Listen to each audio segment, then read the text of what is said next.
My father had died when I was young. मेरे father की death हो गई थी जब मैं छोटा था. And I was certain that she was not going to let his pictures and letters go up in flames. और मुझे पक्का पता था कि वो इतनी आसानी से फादर के लेटर्स को, उनकी यादों को इतनी आसानी से आग में जलने नहीं दे सकती. They were the only things that she had to remember him by. यही वो चीज़ थी जिनसे वो मेरे फादर को याद किया करती थी. Still I screamed at her, Mom no. लेकिन फिर भी मैंने उन्हें रोकने के लिए आवाज़ लगाई, मम्मी प्लीज़ अंदर मत जाओ, आग में मत जाओ.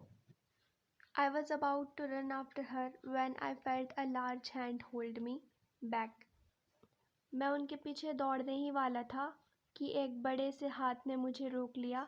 It was a fireman. और वो एक फायरमैन था. I hadn't even noticed that the street had already filled with fire trucks. मैंने ये चीज़ नोटिस नहीं की थी कि गली में फायर ट्रक्स आ चुके थे. I was trying to free myself from his grasp, yelling, "You don't understand, my mother's in there." मैं अपने आप को उन फायर फाइटर्स से छुटाने की कोशिश कर रहा था और चिल्ला रहा था, आप लोग नहीं समझ रहे, मेरी मदर अंदर है. He held on to me while other firefighters ran into the house. उस फायरमैन ने मुझे पकड़े रखा और जबकि दूसरा फायरमैन घर के अंदर गया. He knew that I wasn't acting very logically and that if he were to let's go, I did run. He was right. उस फायरमैन को पता था कि मैं सोच समझ के डिसीज़न नहीं ले रहा हूँ और अगर उसने मुझे जाने दिया तो मैं भाग जाऊँगा और मैं जलते हुए घर में जाऊँगा. और ये ठीक भी था. It's all right. They will get her, he said. तुम्हें परेशान होने की ज़रूरत नहीं है. बाकी जो फायर फाइटर हैं वो तुम्हारी मदर को ले आएंगे. He wrapped a blanket around me and set me down in our car. उन्होंने मुझे एक कंबल उड़ाया और मुझे कार में बिठा लिया. Soon after that, a fireman emerged from our house. कुछ देर बाद ही दूसरा फायरमैन घर से बाहर निकला. With my mom in tow.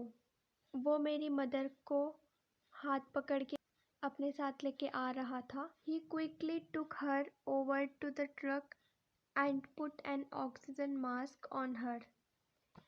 वो जल्दी से मेरी मदर को ट्रक के पास लेके गए और एक ऑक्सीजन मास्क उन्हें लगा दिया. I ran over and hugged her. मैं दौड़ा दौड़ा गया और उनको गले लगा लिया.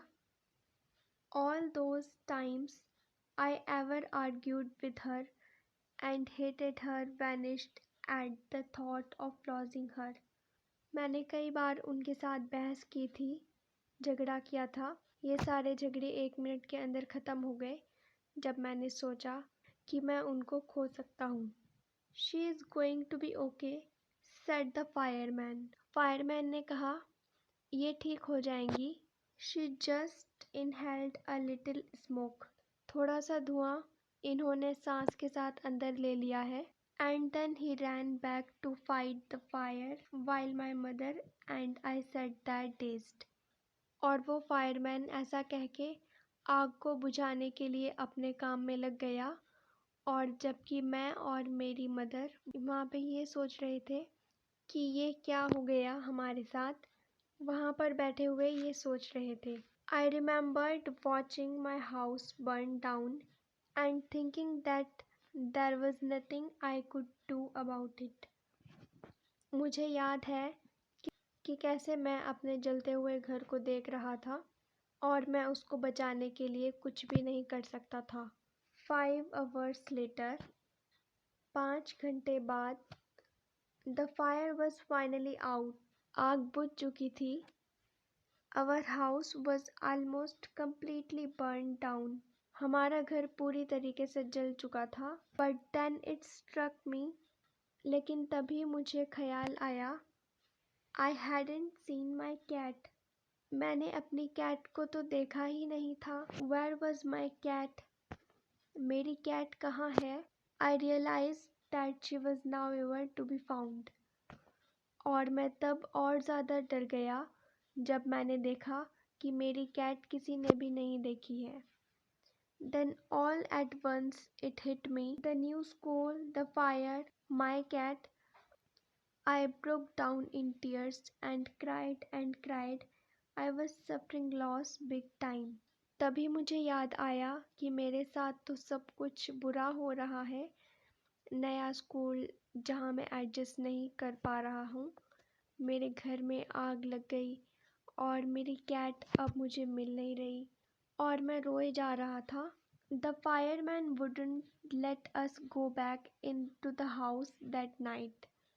उस रात भी फायरमैन ने आग बुझाने के बाद भी हम लोगों को अंदर जाने नहीं दिया। It was still too dangerous.